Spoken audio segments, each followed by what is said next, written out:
Well, surprise, it is first pitch time here on a Thursday, 11 o'clock East Coast time. Why? Because we got nothing but day baseball, and we want to try to get to you guys as soon as possible, break down a few of these games, come up with a couple of best bets, and of course, as always, see if we can answer some questions that you guys have in the chat room. So welcome in, a happy Thursday here. Dan is somewhere not near a camera. That is why he is not in this seat. However, we do have two of the best handicappers at WagerTalk ready to answer your Major League Baseball questions here today as we welcome back in two of the best, two of the hottest guys. They refuse to lose. Adam Trigger, 12-1 MLB run right now. 20-2 all baseball run. He's absolutely crushing it. He's ready to roll, as is the legend himself, number one. When it comes to MLB and profits and just about everything else there, TV in the house. So, gentlemen, we've got a lot of day baseball here on a Thursday, so let's dive into it. So we're going to start with you, Trig, and we're going to go to the Bronx with the Yanks taking on Baltimore here. Now, the rumor is Judge wanted to play last night, could have played last night, but it was Aaron Boone that put the kibosh on that. I would imagine in a divisional game here against the team right up their ass is probably going to play here tonight. Does it matter, though, to you if he's in the lineup or doesn't go here today? Oh, I mean, I would definitely like to see him in the lineup. If, just talking about my handicap, I'm going to make the case for the Yankees. If you like the Yankees, you want to see Judge here for a couple of reasons. One, he's Aaron Judge. Of course, you always want him in the lineup, but he has really good numbers. It's a small sample, but good numbers against Cole Irvin, and he's someone that should hit Cole Irvin, and I'll get to that in a minute. As far as the series is considered, I mean, you love to see it, right? You got a little bit of juice in this series. We got a little rivalry brewing. We've got, Judge obviously missed last night because he got hit in the hand, and then he was, we had some retaliation. Just old school baseball, Joe. Stuff as a baseball fan, you get fired up to see. Don't want to see anyone get hurt, but that's the type of stuff that gets me fired up. The Orioles have a crazy streak on the line here. They've won 21 straight series against the AL East. That's pretty wild, right? They've won 21. They've won or pushed, so that means they haven't lost. They've either split or won the last 21 series against an AL East opponent. That's on the line because, of course, this series is 1-1. It's only a 3-game set, and the deciding game is today. So if they're to make it 22 without going unbeaten, they're going to have to win today, which I think is a tough task. Although the Orioles 18-7 against the AL East this season, and they've just dominated this division the last couple of years. The Yankees are 10-11 against the AL East. I don't think that means much. It's a small sample, and again, they've lost a lot of close games. I thought it was really interesting that the Yankees are now 1-5 in extra inning games this year. I think there's a lot of randomness to extra innings now, ever since they started throwing ghost runners out there at second base. So I almost think that waters down what's already just insane numbers for the Yankees as it is. I've said this a number of times on WagerTalk programming already this year. I think the Yankees are going to win the AL. I think they're, if they're not the best team in baseball, I certainly think you could make a case for them being. They're one of a couple. And, the Orioles are showing some signs of regression for me. And I'll be more specific on that and talk about why. I think the Orioles, they can't just continue to just spit in the face of adversity at every turn, right? I really thought coming into this year that, now we've got some big time expectations. We've got all these young guys who have really, never experienced failure at any level. They the Gunnar Hendersons, Rushman, this whole crew just tore through the minors. Norfolk won AAA last year. They haven't really experienced much adversity. And what happens this year? They come out and they're 48-25, and it doesn't even matter what Felix Bautista done for the year. They just seem to figure it out. A couple pitchers go down earlier in the year, and guys like Albert Suarez, who me and Tokyo Brandon watched in KBO and Japanese baseball for 5 years. He just comes out and he's a mainstay in the starting rotation for the Orioles now. It's stuff like that they've been able to pull off, but I don't think they can continue to overcome the big, like the death blow injuries that keep happening to this team. Kyle Bradish probably done for the year. Another reliever, Danny Colomb, is more than likely done for the year. We won't see him until September if he plays again this year. Jordan Westburg goes down. He's probably back in a day or two, but still, he was out of the lineup yesterday with a hip injury. And then you've got, this is also a team, Joe. Remember, they called up their prized possession and he went 1 for 30, right? That's like a little bit of a failure that they've been able to overcome. Jackson Holliday didn't pan out. Heston Kjerstad didn't really pan out, although you could argue that he didn't have, as much of an opportunity, but still, like, all of these things didn't work out for the Orioles, and yet here they are, 48-25, but that's going to catch up with them at some point. I don't think they can continue to win at this rate, and so where they're priced in the market now, I think you've got to look to play against them. Luis Gil's just an absolute stud. Been talking about him for weeks. Joe, our good friend Dan Lifshatz, I was talking to him before I came on air, made a really good point. He's like, why not just bet Luis Gil to win the AL Rookie of the Year? He's minus 125 right now, and the field is so weak. Like, there's no one in that field that's going to beat him unless they completely go off or he gets hurt or starts getting shelled. And I don't think that's the latter's going to happen. His last 9 starts, all Yankees wins. He's 8-0 with a 1.14 ERA. He faced the Orioles earlier this year, pitched into the 7th, 6 1/3 of shutout ball, gave up 1 hit. I mean, the guy is just phenomenal. I don't know how you're betting against him right now.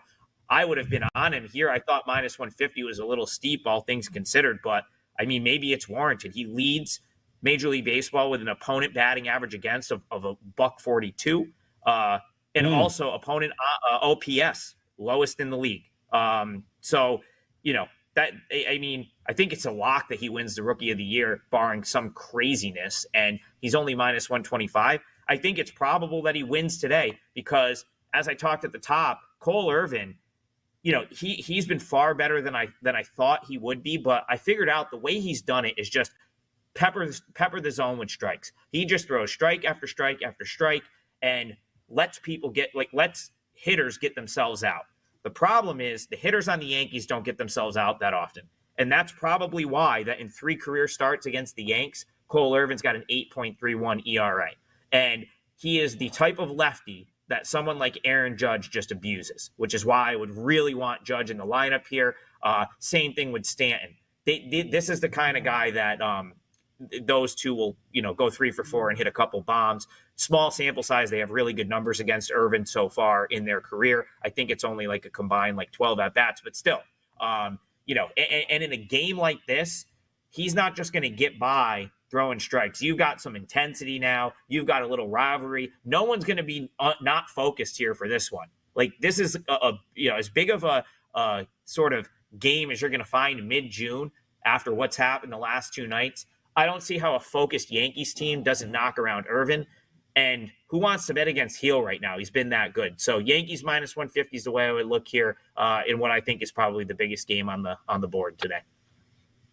Yeah, and I would imagine, Trigger, you're thinking this number probably going to adjust here as the Judge news comes out one way or the other. Yeah, and Joe, if Westberg's probably out again for the Orioles, or if he's not in the lineup, that's another. He's been as consistent of a hitter as they've had. So, those two things could skew this 20 to 30 cents. So, yeah, maybe minus 150 is some value based on, once we see lineups.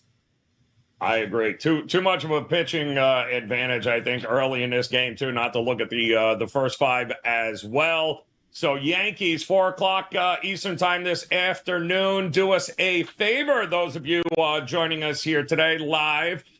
G. Hurt in the house. Tyler's here. Professor Chris, been looking on the back of milk cartons for you, my man. Always a pleasure. Robert S. in the house. Boss 702. Thank you, guys, for stopping by. Give us that thumbs up. We'd appreciate it as we get ready to talk another early game coming up here today, TB. And you're going to take a look at, I just don't know who the hell's going to pitch in this game if the bullpens have to get involved because both teams have pretty much emptied it, especially Tampa, as they are going to be looking taking on the Twins here. It looks like the weather might be a little bit of an issue. Some rain, temperatures in the 60s, maybe a little wind. Who do you trust more in this matchup here? I thought Minnesota would have handled business last night, but they got caught late, some sloppy play. What are we going to get here today in this one? Joe, you're looking quite dapper today. I'm liking the look here. You're not doing the Miami Vice look today. You're looking quite dapper today. Very nice. I'm late let's for get to tea the game. time, TB. So let's move this thing along. Let's go. Let's move this thing along. Is this thing on? Okay. So yeah, we got Woods Richardson going against Zach Littell today, and you're right. Both teams pretty empty, emptying the tank. This is a bloody series here. They're punching each other pretty good. And I have both of these bullpens ranked 13 out of 30. So they're pretty mediocre to start with. And I have both of these starting pitchers ranked below mediocre. So where do we find the difference in this game? It's in the hitting, because I actually have the Twins ranked number 3.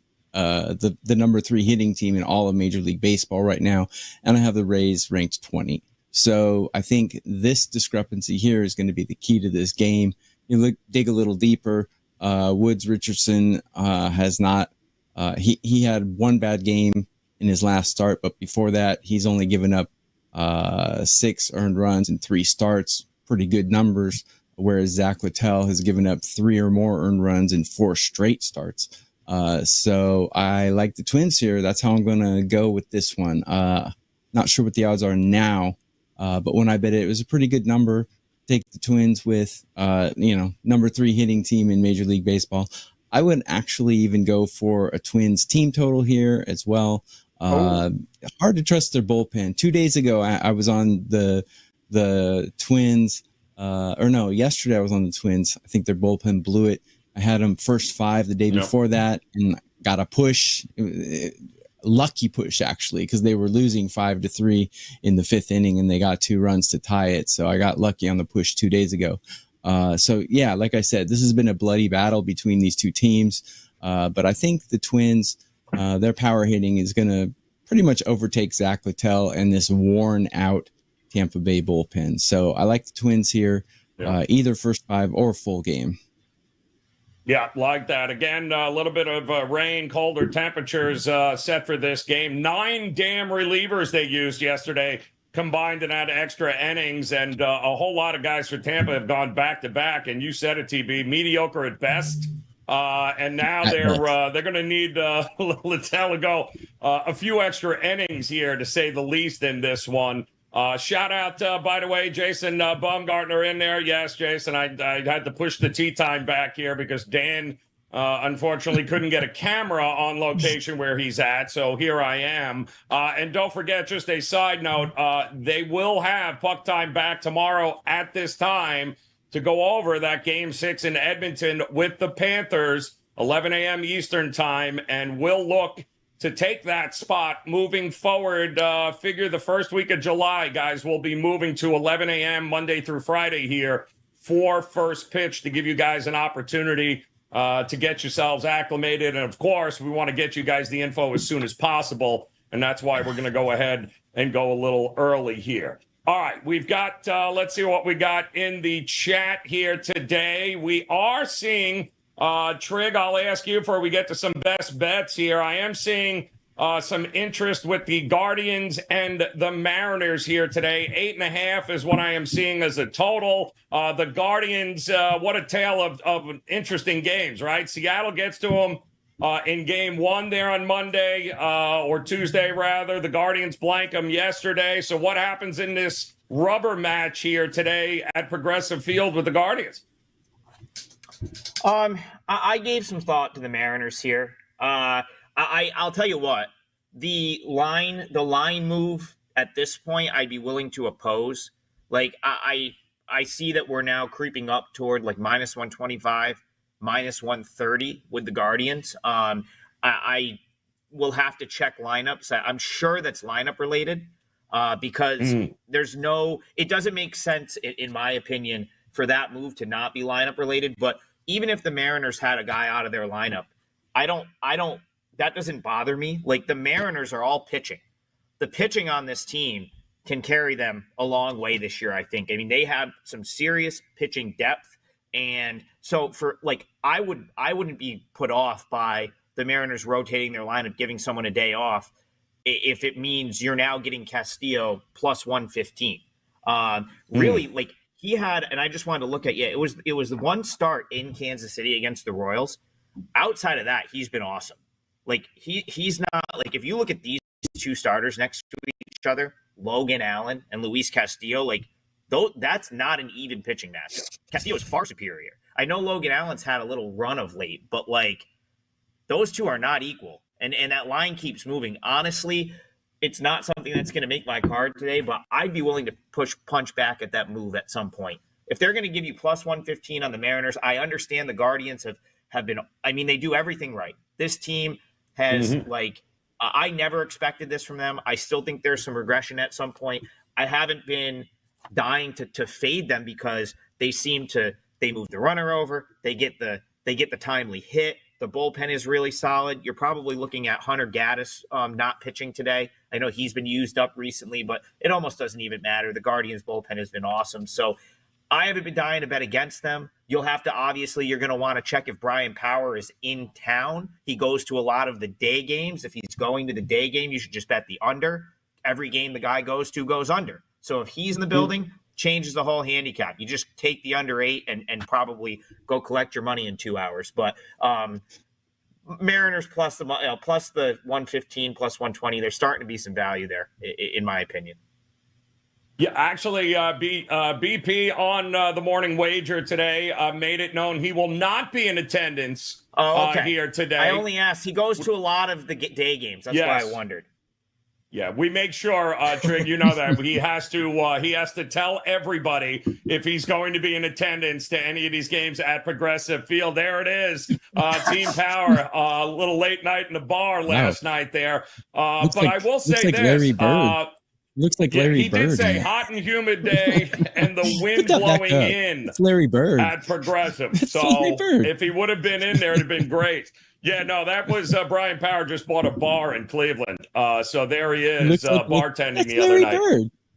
Yes, he looks good. It does look like Larry Bird. Now you just gave me another idea, TP. The shame on you. Can't wait to see the next iteration of what that photo looks like here. Tyler in the house. Grayson Benenfield is patting himself on. I didn't even realize that his arms wrapped around to his back as he's patting himself on a $5 19-team parlay. I'm sure that works out well. Keep doing that again. Impress us. Let's talk TB here. Did you have any thoughts on this Guardians Seattle game? It feels like two really good defensive teams, two really good bullpens. Logan Allen's I guess, really the X factor in this one, isn't he? He is the X factor. And actually, I have a database of all my pitchers. He doesn't show up because he hasn't made enough appearances recently. He hasn't been around recently, so it's really hard to get a read on him. The Guardians have the better lineup for sure. They're hitting quite well, but Luis Castillo, I mean, like Adam said, Castillo is the better pitcher here. Against the Guardians, though, he has quite a tumultuous history in 82 at-bats against. He has a 305 batting average against and an 846 OPS against. So OPS, anything over 700, I'm a little weary to go with that pitcher. So the Guardians could do some damage here, but Seattle also could do some damage because Logan Allen's not the greatest pitcher in the world. Anytime you have a whip over 1.4, it means you're in a little trouble. And he does have a good history against Seattle. And Seattle's lineup is not exactly a frightening murderer's row.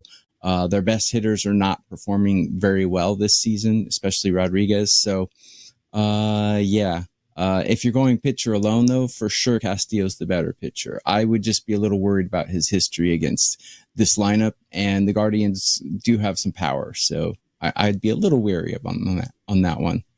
Like Dan's Chihuahua. Go ahead, there. Like, I'm looking at the lineup right now. I mean, I don't know who. I'm at a quick glance. It looks like they just posted the lineup. So, I'm trying to figure out who might be out here. They rotated. It looks like Raleigh's probably got a day off. But again, like some of the younger guys, so Locklear, Bliss, those are guys that have played well for the AAA team Tacoma this year. like especially Locklear is going to be really good. So, the bottom of their lineup looks weak. Locklear, Robles, Bliss. But again, it's not like the rest of the team is just knocking the cover off the ball. So Right. you're looking at the graphic on your screen, which was probably made like 2 seconds before we got in the show, where the Mariners were minus 110. Yep. I don't understand where the 30-cent move comes from, right? Like, so again, the more that moves and the more plus money they're going to give you on the Mariners, the more of a case you have for the Mariners here, in my opinion. Because at minus 110, I had no opinion, but now if you're going to get plus 120 on the Mariners, probably worth a shot.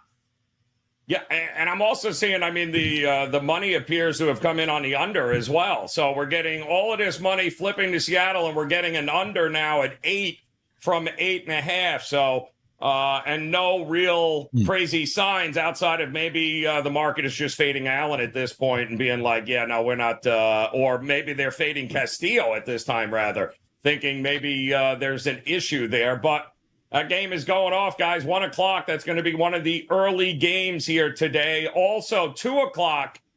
I know one of Trig's favorites with Flexen going against Arrighetti here. Houston finally figured out. I'm still trying to figure out how the White Sox won a game the other night with just 2 hits, but they did. And now, well, that's because I think Houston had even less than that. But Houston gets it back last night here.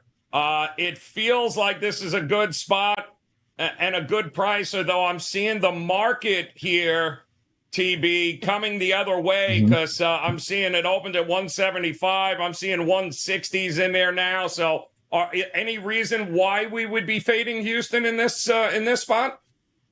Well, the White Sox are America's favorite punching bag, but if you break down the stats, they're actually hitting better than the Astros. So they are a horrible team. They're mainly a horrible team because they have one of the worst bullpens in Major League Baseball, but the hitting actually is not that bad. So when they have a good pitcher on the mound, and actually the White Sox have a decent pitching staff. Fetty's doing quite well. They have a couple other pitchers who are pitching quite well, but today's pitcher is not one of them. So I definitely would not be backing the White Sox today. When you have a team like this that everyone loves to hate and the books just trash completely, a team total over is always a decent play because the White Sox actually can hit the ball and they're hitting better than the Astros. Take a look at the last month. The White Sox are actually hitting better than the Astros. I'm not going to back them today. But I've been putting out baseball preview videos on WagerTalk's YouTube channel pretty much every day for the last week or so. And I have been telling everyone, don't bet the Astros. I mean, they might win, but it's a very precarious bet because I have these two teams pretty much neck and neck. If you cover the logos and plug your nose, the White Sox are not as bad as they seem. No, yeah, you're right about hitting the ball. They have been hitting the cover. They got a couple of great young arms, and all likelihood are going to look fantastic in Yankee uniforms. Trig, any thought here on Flexen or Arrighetti? I know you've liked Arrighetti. I don't know that his numbers reflect how good he has been at times here for them. Are you got a feeling one way or the other? I'm seeing 9.5 for a total. So I think they're expecting some offense in this one. Yeah, I mean, Arrighetti kind of got screwed a little bit in his last outing. He got kind of moved up a day. I believe he ended up getting bumped up to pitch when Verlander got scratched, and that's when he got just demolished by the Tigers. Prior to that, he was rolling. I mean, I still thought he was someone that, was kind of living on the edge a little bit in terms of every start there's 3 walks. It seemed like, he would get a strikeout to get out of a jam, but he did have a run. Like if you go back to earlier in the year, he was getting pounded by the good teams. Then he had a run where he faced Oakland, Seattle, the Cardinals, the Giants, right? So it was a little bit of a reprieve for him. And then of course, getting moved up did him no favors. He was out by the second inning in that game against the Tigers. I don't know what that really does to him and his confidence. Remember, he was a guy that I didn't even expect coming into this year that he'd be up at this point. He was, I figured he'd be in AAA for the majority of the first half, but the Astros have just had so many injuries to their rotation that they've, it's been good and bad. He's gotten a little trial by fire, but at the same time, you'll be interested to see how he responds from just taking a beating last time out. Flexen, I agree with Tokyo Brandon. Like, this is probably not the guy in this White Sox rotation that I want to take a stand with. I had something written down that I'll bring up. I don't know, maybe it's as simple as, like, TB said some team total overs. I think they might make some sense. So it had been unseasonably cold in Chicago for the first couple months of the year. And the ball, when it's cold and it's windy in April and May, doesn't carry in that ballpark. That guaranteed rate field's much more of a hitter's park during the summer when it's 80 and humid and the ball carries a little bit. That can be a problem for Flexen. Flexen gives up fly balls, and I truly think that park and the unseasonably cold weather for a while helped him out. Because if you recall, when he was bounced around last year and then ended up in Coors Field, he got just destroyed. Balls were flying out left and right. His fly ball to home run ratio was, I believe, as bad as anyone in the league. So I had written down circle back and look to play against Flexen when the weather warms up and he's at home. So I just checked my weather app quickly. It looks like it's an 80-degree day. I don't know if Chicago is getting the same type of heat wave we are here in upstate New York, where it's 100 and feels like we're at the equator all of a sudden. But if it's the right, if it's a warm day and the ball's carrying, he will make mistakes up. And I still think this Astros lineup, I know TB said these two lineups are equal. I disagree with that a little bit. I still think the Astros have far more upside up and down that lineup than the White Sox do. So I don't know if I want to play over 9.5, but maybe a juiced over 9 where you're going to, if it's a 4-4 game, you're good and you've got, outs there. But I kind of am in line with Tokyo Brandon in the respect that I think you could see runs here. And I wouldn't be surprised if Flexen gives a couple bombs up, because his location wasn't great in his most recent start against the Diamondbacks. And, we could see him sort of dip a little bit. He had a good run for about a month, but he just doesn't have big league stuff at this point in his career, I don't think. So that's my thoughts there. Maybe an over. Yeah. Just a little nostalgic. Just a little nostalgic side note. I was at Comiskey Park for the Disco Sucks riot in 1979, was it? So anyway, you know what I'm talking about? Was that the outfit you wore? Is that the same? Is that what are we celebrating? I'm just asking. I was 8. I was 8. I was 8 years old. Damn, that still would have been a hell of an outfit. Still would have been great. The whole field was on fire, burning, and beer bottles flying everywhere. I remember. Yeah, it was a great time. White Sox still haven't changed. I'll see that. We've got temperatures in the low 80s, but the wind appears to be gradually increasing as the game goes on. It starts at I believe 2:10 is the first pitch. They'll have double-digit winds by 3 or 4 o'clock. So. Keep that in mind. Also, Flexen's outs 14.5. Will he get to the 5th inning? Will he go through 5? That's another angle. But Yordan Alvarez didn't play, if I'm not mistaken, yesterday. Is he playing today? Is he going to be in the lineup? That's a pretty big piece for Houston in that one. All right, we do have some best bets coming up here. If you guys have any games that you want to cover here coming up on the early slate, go ahead, drop them in the chat room here as best bets coming up your way here. Trig is going to look at the Royals versus the A's, and I know TB has got a interesting one, and there were some questions about Washington taking on Arizona, which is part of the reason, TB, and we'll start with that.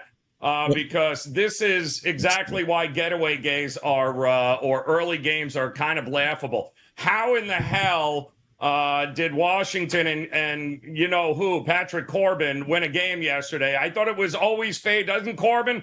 It's an automatic fade unless, of course, I guess on a Wednesday afternoon and you're playing Arizona. But it is an interesting spot here today. It happens to be your best bet. So what are you looking at in this matchup? Yeah. Well, I've been burned in this series for the first two games, so hopefully I'm not going to get burned today. But if you look at the Arizona Diamondbacks, I mentioned earlier that the Twins are batting third in Major League Baseball currently. Who's batting fourth? That would be your Arizona Diamondbacks. Yes, they are tearing the cover off the ball recently. Mackenzie Gore is a decent pitcher. He's not a great pitcher. I think the book's giving him way too much credit here. He's got a 1.32 whip. Yes, he has good stuff, but he's quite erratic, actually, if you've ever watched him pitch. And in his history in 20 at-bats against these Diamondback batters, he has a 400 average and a 1,000 OPS against. So the team total for the Diamondbacks today is 3.5. Way too low, in my opinion. And you can get that for minus 130. I thought that was just crazy. It's a client play I put out before this show. Grab the Diamondbacks team total over 3.5. I think they're going to reach that. They're also on the road, so they get 9 innings of at-bats. Everything's lining up for the Diamondbacks to score at least 4 runs in this one. The Washington bullpen is actually ranked 9 out of 30 teams, so they're pretty good. But I think the Diamondbacks could get this total off the starting pitcher, Mackenzie Gore, here today. This game's going to start in about an hour and a half, so sorry to put an early game best bet. It's for you live people, probably people watching the replay. The game will already be played. I will either look very smart or very stupid, but I think the 4th best lineup in MLB should be able to get 4 runs off the Washington Nationals today. Yeah, I can't believe quietly, what are they, 9-2 in the last 11? I mean, it's they're really, and I think that bullpen's a big part of that reason too. That they have been really, really competitive, and we all know that Arizona this year crushing lefties. So this will be interesting to see what we can get. Synergy. Some teams have a synergy with each other, and for some reason, these two teams just won't let the other team, break out. We've had two kind of, real slugfest between these two teams. And I expect the Diamondbacks to be able to score on Mackenzie Gore. That's just my prognosis. As I said, people watching the replay, I'll either look really smart or really dumb. That's my best bet for the game. Is his K prop here? That also feels high, though, does it not, TB? 6.5 for him, and against an Arizona team that doesn't strike out. It does feel high. I think the under would be a good play on that. My strikeout props have been pretty good this season. My outs recorded props have been good. That's probably why I'm number 1 in Major League Baseball profit in 2024. It's been going well. I do have I do like the Diamondbacks team total over. Mackenzie Gore's strikeout prop 6.7 also. He does strike out more than 10 batters per 9 on average, but the Diamondbacks are very plate disciplined. So if you run the numbers, he'll probably get chased in the 5th or 6th inning. If you run the numbers, he comes out below 7 strikeouts. So I think that would be a decent play as well. Yeah, second highest OPS against lefties this year. They have been an amazing job against them. Definitely worth backing there. Also worth visiting Tokyo Brandon over at his page at WagerTalk.com, as he is number 1 in the MLB profit category here this year. He's just cashing tickets, guys, and so is Adam Trigger, absolutely crushing it now. 12-1 MLB run, a 20-2 all baseball run. He's also got a 5% best bet up here tonight, which I would highly encourage you guys to visit his page at WagerTalk and hop on board with that one. And Trig, you're going to look at, and I just give up on this Royals team. They're taking on the A's here. I can't figure them out, man. It's been a hell of a gauntlet of a schedule, though. I'll give them that. I mean, the Dodgers, the Yankees, the Guardians, Seattle. I mean, they've had to go through it over the last couple of weeks, but can they finally scrape a win out here against the A's today? Well, yeah, Joe, and you know what? I jokingly said this when I was doing a Spaces last night. Not every team is the Baltimore Orioles who just, has Yeah. nothing bad happen to them, right? Like the Royals were always going to regress at some point. They were so hot in April and into May. They were always going to hit, that's really the only thing that's happened to them the last couple weeks is they're not hitting and they're not pitching at the same time, right? Like the hitting and pitching regression all came at once. And then you referenced they had a stretch of their schedule where they played the Guardians, the Mariners, the Yankees, on the road at the Dodgers. So it's like, you got to cut them some slack there. I mean, this is still a team that was, one of the worst teams in the league last year. I thought they took a huge step this year. I still think they have. I still think they're a very good team and will factor into the race in the AL Central. I think they probably have a good chance to make the playoffs. So, you know what? This happens to normal teams. Like they regress a little bit, they figure it out, and I fully expect them to do just that. They've lost now 3 in a row. They've lost 8 of their last 10. But again, the entire lineup other than Bobby Witt went cold. He can't win games by himself, even though but I think it's worth noting that he's one of the best players in Major League Baseball at this point. He leads the American League in hits. And at some point, guys like Salvador Perez, who is just in a huge slump right now. MJ Melendez has been in a slump. They're going to start hitting again, and things are going to start working out for this team. The other thing is there's a ton of talent in this organization. Like Omaha right now, the Royals AAA team is far and away the best team in AAA. And there's a lot of good players down there. So, that are big league guys that have been on the roster, a lot of the guys that were up last year. I think it's just a matter of pushing the right buttons, finding the right mix of guys. And then also the schedule over the next couple weeks is going to let up. And I know that this is supposed to be a part of the let up, right? The horrible Oakland A's. But I think they had a little bit of a hangover coming out of that Dodger series, having to stay on the road out on the West Coast. And then, of course, just the atmosphere of Oakland Coliseum. There's not much atmosphere, and I think they got lulled to sleep in the first, couple games of this series. But, one of the guys that I can promise you is part of the right mix of guys for the Royals is Seth Lugo. He's just been phenomenal. He's someone that they went and got in the offseason. I thought it was really intriguing that they brought him in, and I thought he might have success, and he's had really nothing but success. Last time out, another quality start. He gets his 10th win in the season on the road against the Dodgers, so sort of amidst this poor run, 2-8 run that the Royals are on, Lugo still comes out, quality start, 2 runs over 6 innings, gets another win. His 2.40 ERA is one of the top marks in baseball. WHIP is around 1. Everything about him just has been elite starting pitcher, and I don't think that he's gonna. I think he's gonna do that the rest of the season. I was a little bit skeptical when he came out of the gate 7-8-1, but everything I've seen, his pitch mix is great.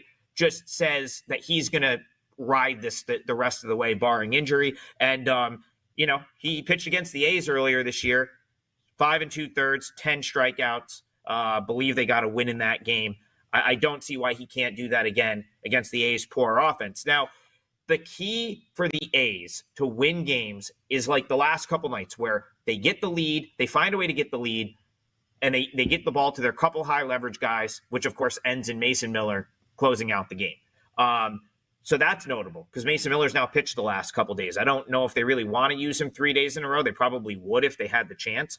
But I don't know if it's that likely that the A's are going to be playing from ahead here because, Mitch Spence has been okay. Like he was a regular at AAA for Scranton last year. And, I feel like he makes competitive pitches. He's a serviceable pitcher. I don't have, a horrible opinion on him either way. Like he's not someone I'm just circling, targeting to fade. But I will point out that he's definitely regressed a little bit of late. 10 earned runs in his last 3 starts across 18.2 innings pitched.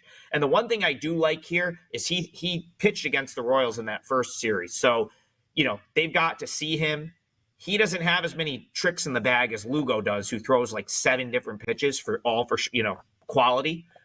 So I think that that's an advantage for the Royals lineup, having seen him and the ability to make the adjustments there.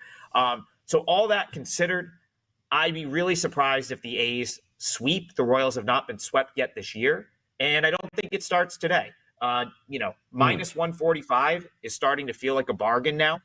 This was up in the, I believe, on your screen, you see minus 165. I'm seeing minus 145. Another one where I'd be willing to sort of play back at the market. I think you're getting a huge discount on the Royals at minus 145. It's not the best of spots, of course, getaway day on the road, but they have to be feeling a little bit of sense of urgency after losing the first 2 games of this series, not wanting to be swept. I will be looking to take positions with this Royals team in the coming weeks. Rangers, Marlins, Guardians at home. I think that they probably have some, I think they host the Rays after that, a series at Coors Field against the Rockies. All seem pretty manageable.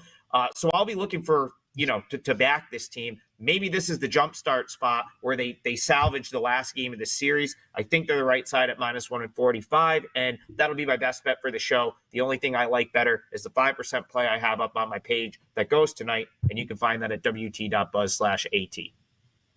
Yeah. Night game. You got now a day game getaway spot after a night game, and it's no wonder. I saw this at 8.5 last night. I'm now seeing 6.5 there, Trig. So it's no wonder the total's starting to come down here. The bottom line is, you like Lugo or you like Spence? Who do you trust more? Lugo's been money on the road, too. So this should be it's not what I mean. It's I don't get it. Don't get it at all there. So love that there.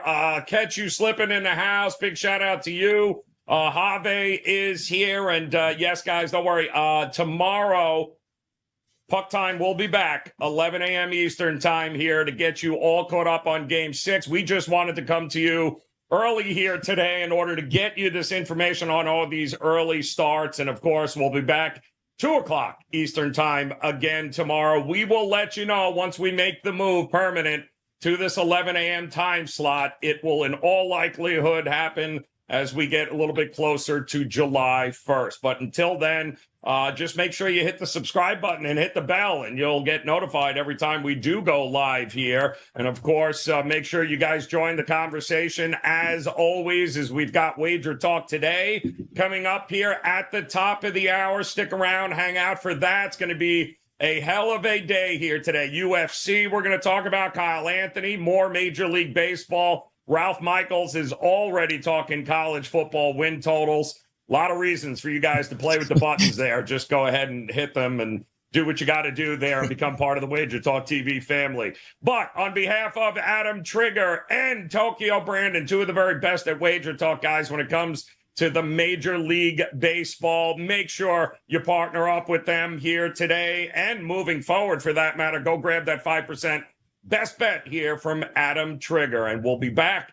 Dan will be back, of course, 2 o'clock here tomorrow, or maybe Steve Merrill, because Dan appears to be on vacation with negative internet action, or maybe he'll be at a Phillies game.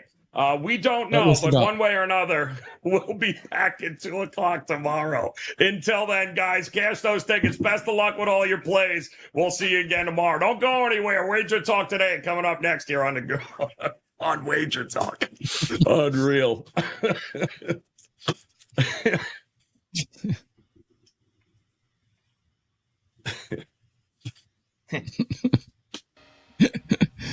we go. Please.